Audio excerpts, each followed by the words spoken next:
2020 तक मेरे 6 असफल प्रयास हो चुके थे। 2021 में जब मेरी तैयारी चरम पे थी, उसी दौरान एकदम से मुझे जीवन में सबसे बुरे दौर का सामना करना पड़ा, जब पापा की डेथ हो गई। 10 किलोमीटर दूर होने के बावजूद मैं उनको बचा नहीं पाया। तो मुझे इस चीज़ के लिए बड़ा बुरा लगता रहा कि मैं एक बुरा बेटा भी हूँ। उनके सपने को साकार करने के लिए मैं दोबारा खड़ा हुआ और मेरे मन में यही भाव आया कि जब तक तोड़ेंगे नहीं, तब तक छोड़ेंगे नहीं। यूपीएससी का पीछा नहीं छोड़ना है।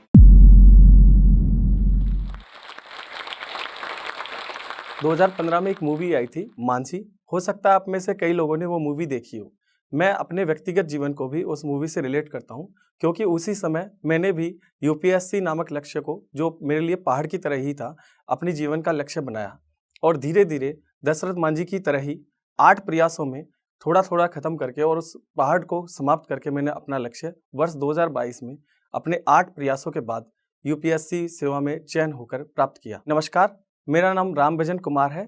मैं दिल्ली पुलिस में हेड कांस्टेबल हूँ और यूपीएससी द्वारा आयोजित सिविल सेवा परीक्षा 2022 में मैंने 667वीं रैंक के साथ सफलता हासिल की है।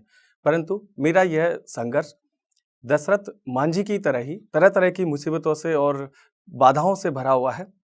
इस संघर्ष के दौरान एक 10-15 साल का लड़का, जिसने अपने श्रमिक माता पिता के साथ पत्थर भी तोड़े और उन्हीं पत्थरों से निर्मित जैसे पहाड़ था दशरथ मांझी के लिए, वैसे ही यूपीएससी नामक पहाड़ की परिकल्पना की और उस कल्पना को साकार भी किया और प्राप्त किया।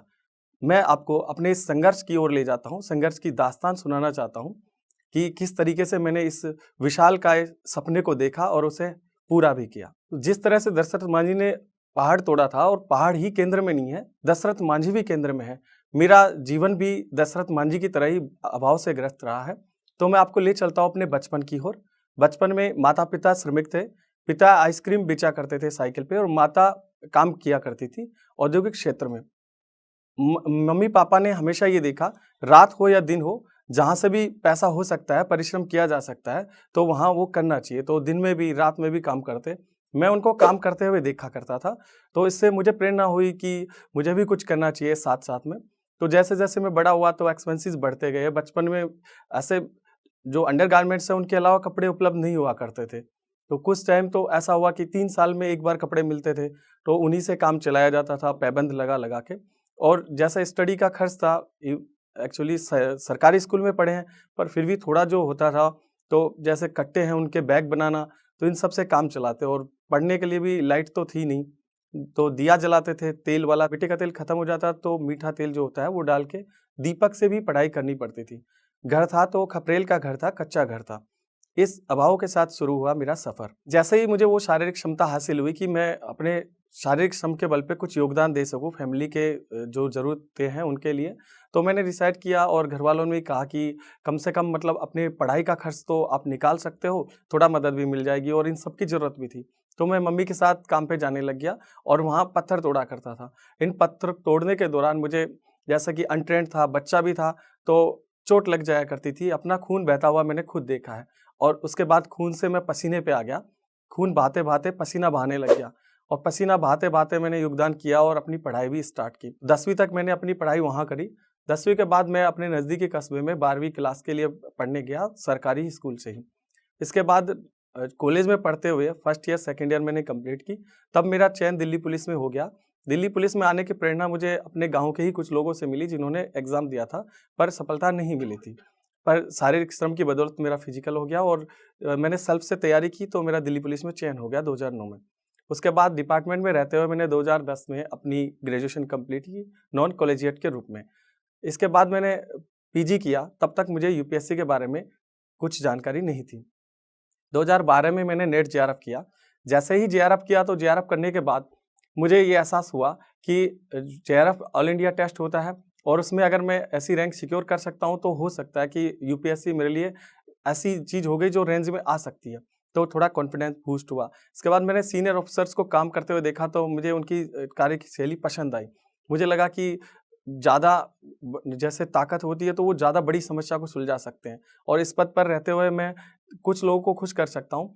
पर एक बड़ा पैमाना उपलब्ध नहीं है जिनको मैं खुश कर सकूँ, या अपने लिए भी इतना ज़्यादा नहीं कर सकता, क्योंकि वो करते हुए भी फाइनेंशियल कंडीशन तब भी ऐसी ही थी। जैसे ड्यूटी हार्ड भी थी, और मतलब इवन तब भी मम्मी काम पे जाती थी, ड्यूटी लगने के बाद भी, क्योंकि शुरू में सैलरी कम थी। कोचिंग के लिए मैंने उधार लेके पैसे और ये विचार किया, पर तब तक हो नहीं पाया। तो 2015 में मेरा विचार बना थोड़ा-थोड़ा, और जैसे ही मांझी मूवी आई मैंने उसको देखा, मैं उससे बहुत मोटिवेट हुआ। तो मैंने उससे रिलेट करके ये सोचा कि पत्थर तो मैं तोड़ते ही आया हूँ, तो क्यों ना शारीरिक श्रम के साथ मानसिक मानसिक श्रम भी शुरू कर दिया जाए। और जो यूपीएससी का पहाड़ है, उसको मैंने अपना सपना बना लिया। इसके बाद मैंने तैयारी शुरू की। 2015 में ही मैंने उधार लेके पैसे और कोचिंग करी। कोचिंग करने के बाद मुझे ठीक से नॉलेज नहीं हो पाई, और मैंने अपना पहला अटेम्प्ट दिया, जो कि लगभग 10 नंबर से प्री क्वालीफाई होने से रह गया। इसके बाद 16 और 17 के मैंने अटेम्प्ट दिए। 16-17 के अटेम्प्ट में मुझे कुछ तो सिलेबस की जानकारी नहीं थी। दूसरा, थोड़ा डिपार्टमेंट की कंडीशन ऐसी थी कि मैं एडजस्ट नहीं हो पाया, क्योंकि मेरी पहचान यूपीएससी के जो एस्पायरेंट्स हैं, उसके रूप में एस्टेब्लिश नहीं हुई थी, तो मुझे कम ही मदद मिलती थी। तो 2017 में 16 और 17 के मेरे अटेम्प्ट ऐसे गए। 2018 में मैंने खुद से सीनियर्स से मुलाकात की और कुछ जानकारी जुटाई। इससे मेरा प्री क्लियर हो गया, पर मेंस के बारे में कम जानकारी थी। दूसरा, राइटिंग प्रैक्टिस कम हो पाई थी। इससे काफ़ी सारे क्वेश्चन अनअटेम्प्टेड रह गए। तो जब रिजल्ट आया तो मेंस मेरा क्वालीफाई नहीं हो पाया। मात्र 27 नंबर से मैं रह गया। इसके बाद मैंने 2019 में ये प्लान किया कि डिपार्टमेंट में थोड़ा हार्डशिप ज़्यादा है, तो कहीं न कहीं मैं इसको थोड़ा सरल करने के लिए पीसीएस का एग्ज़ाम फाइट कर लेता हूँ। थोड़ा मुझे टाइम और मिल जाएगा। परंतु पीसीएस का मेंस मैंने दिया और 8 नंबर से वो रह गया।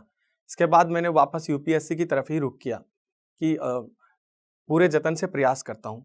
2020 का मैंने अटेम्प्ट दिया, तो फर्स्ट पेपर में कट ऑफ से काफ़ी ज़्यादा नंबर थे, पर बदकिस्मती से सीसेट मेरा क्वालीफाई नहीं हो पाया। 2020 तक मेरे 6 असफल प्रयास हो चुके थे, और इन असफल प्रयासों के दौरान ही मेरा विवाह भी हो चुका था और पारिवारिक ज़िम्मेदारियाँ आ गई थी। 2 बच्चे भी थे, और तो इसके लिए मैंने नई रणनीति बनाई कि पारिवारिक ज़िम्मेदारियों को कहीं न कहीं बाँट लिया जाए, और इसके लिए मैंने मैडम को मोटिवेट किया। तो मैडम 8वीं तक पढ़ी हुई थी वाइफ़, तो उनको मोटिवेट किया कि आप अपनी स्टडी कैरी करिए, आगे बढ़ाइए, ताकि मुझे थोड़ा संबल मिले, मेरी ज़िम्मेदारियाँ आप बँटा सको और अपना कंट्रीब्यूशन दे सकूँ।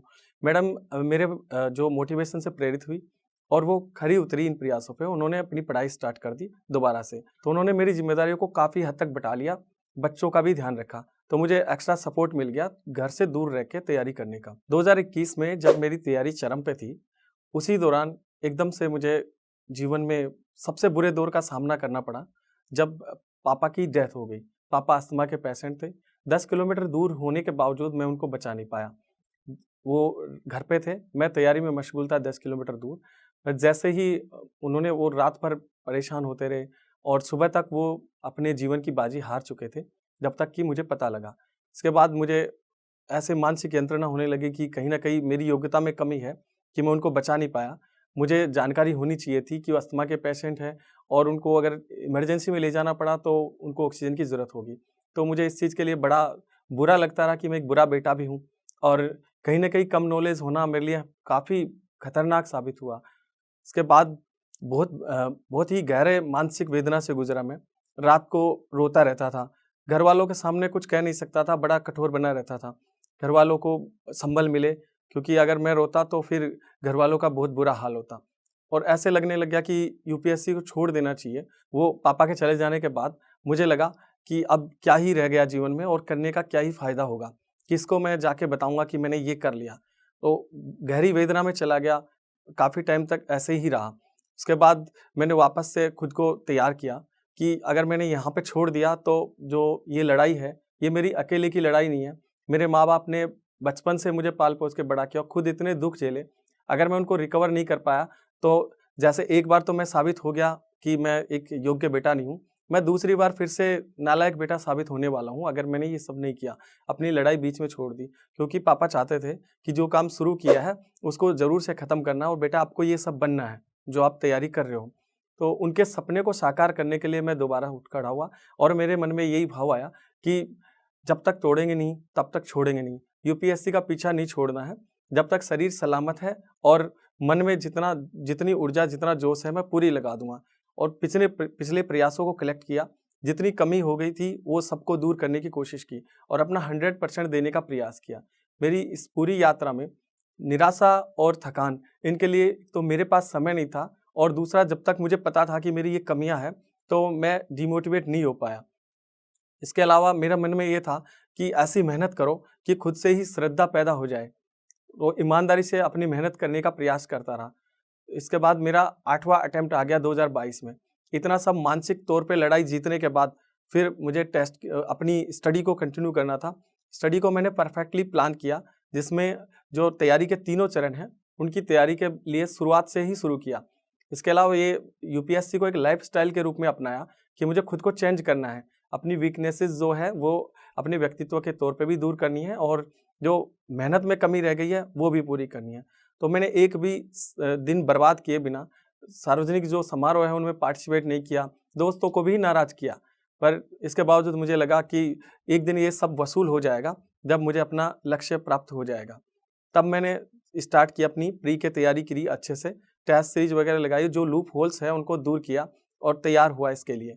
तो खुशकिस्मती से मेरा पीटी क्लियर हो गया। इसके बाद मैंने मेंस के लिए प्रयास किया, छुट्टी ली और डिपार्टमेंट का मुझे इस दौरान काफ़ी सपोर्ट मिला। जो ड्यूटी संबंधित बाधाएं थी वो काफ़ी कम हो गई। इस वजह से मेंस की तैयारी मैं अच्छे से कर पाया छुट्टी लेके। और मेंस के दौरान भी मतलब ठीक से ऐसे मानसिक स्थिति उथल-पुथल की रहती थी। पढ़ते-पढ़ते एकदम से पापा याद आ जाते और कहीं न कहीं लगने लग जाता कि टूटा-टूटा सा नज़र आता। फिर बच्चों से बात करता, बच्चों से बात करने के बाद लगता कि कहीं न कहीं बच्चों के साथ भी अन्याय हो रहा है, कितना लंबा पीरियड हो गया, उनको टाइम नहीं दे पा रहा और वो मेरे बिना ही बड़े हो रहे हैं। तो ये सारा इमोशनल सा होता, फिर इसको कंट्रोल करता मैं कि नहीं, अगर ये थोड़ा टाइम और नहीं किया तो ये सचमुच में ही उनके जो 7-8 साल है वो खो जाएँगे। पर अगर मैं खुश रहा जीवन भर, मैंने अपना टारगेट अचीव कर लिया, तो मैं उनको वो दिन लौटा सकता हूँ और जो बचे हुए दिन हैं उनमें उनको अच्छे से रख सकता हूँ। इसलिए मैंने दोबारा से अच्छे से मेहनत की, तो मेरा मेंस भी क्लियर हो गया। इसके बाद मेंस में भी लास्ट मोमेंट था, लास्ट पेपर था, तो उसमें भी मतलब एक स्ट्रगल करना पड़ा कि लास्ट पेपर था, उसमें मेरा हाथ सूज गया, स्वेलिंग हो गई, पेन ने भी काम करना बंद कर दिया। मेरे पास ऑप्शन था कि आधा पेपर करके छोड़ दूँ, कि कर नहीं पाऊँ। तब मैंने डिसीजन लिया कि नहीं, मैं ऐसे मेहनत को ज़ाया नहीं जाने दे सकता और अपने दिमाग से सोचा कि नहीं, मुझे सारे क्वेश्चन अटेम्प्ट करने चाहिए, चाहे छोटे-छोटे ही कर लूँ। तो वो स्ट्रैटेजी काम आई और मैं मेंस क्वालीफाई कर पाया। इंटरव्यू हुआ, इंटरव्यू की तैयारी की मैंने। इंटरव्यू के लिए मैंने हेल्प ली फिरोज़ आलम सर की, जो 2019 में कांस्टेबल से एसीपी बन चुके थे और मेरे प्रेरणा स्रोत में भी शामिल थे। उनसे हेल्प ली, उन्होंने अच्छे से मेरी तैयारी करवाई।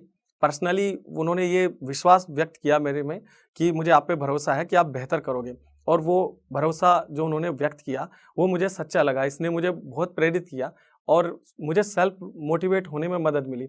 मुझे लगा जब इतनी यात्रा पार कर आया मैं, तो आगे तो थोड़ा ही बचा है, तो वो भी मैं कर सकता हूँ। और फिर से मुझे दशरथ मांझी याद आ गए कि पहाड़ तो तोड़ के ही रहना है, बीच में छोड़ना बिल्कुल नहीं है।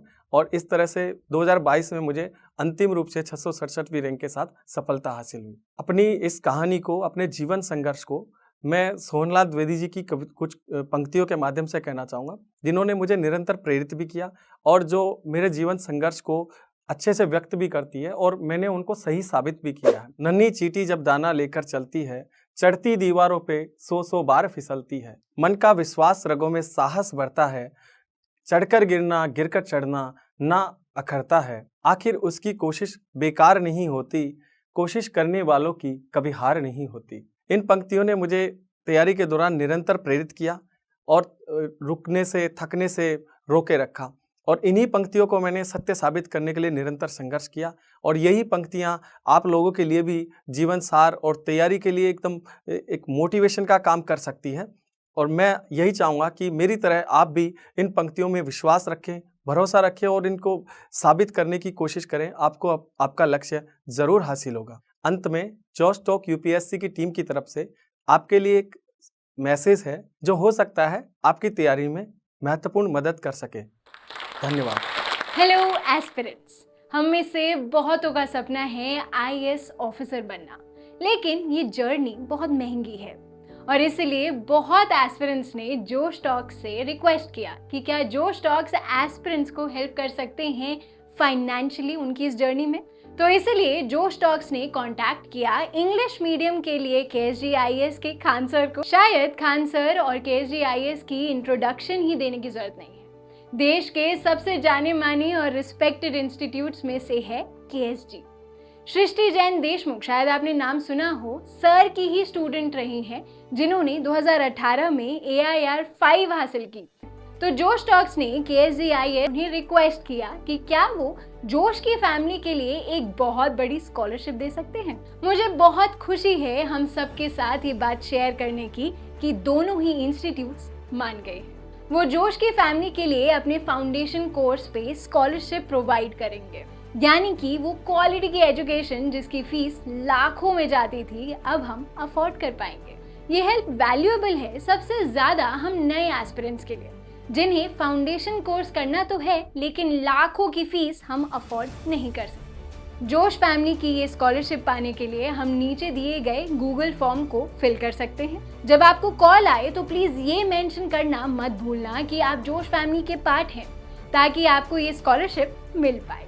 जोश टॉक्स को बहुत गर्व है कि अब एस्पिरेंट्स को जोश सिर्फ कहानियों से नहीं बल्कि असलियत में फाइनेंशियली सपोर्ट कर पा रहा है। जोश टॉक्स का सपना कभी भी सिर्फ टॉक्स बनाना नहीं था। जोश का मानना है कि हम सब में एक काबिलियत है अपनी जिंदगी में कुछ बड़ा हासिल करने की, मगर जिंदगी की कुछ परिस्थितियां हमें अपने अंदर के टैलेंट को बाहर नहीं निकालने देती। लेकिन अब कम से कम हमारी फाइनेंशियल स्थिति हमें अपने IAS बनने के सपने से रोक नहीं सकती। जोश टॉक से एक बड़े भाई या बहन की तरह हर वक्त हम सबको जिंदगी में आगे लेके जाने के प्रयास में लगा रहेगा। आप बस जाके अपना 100% दीजिए, एक भी दिन जाया ना होने दें, बाकी जोश संभाल लेगा। जय हिंद।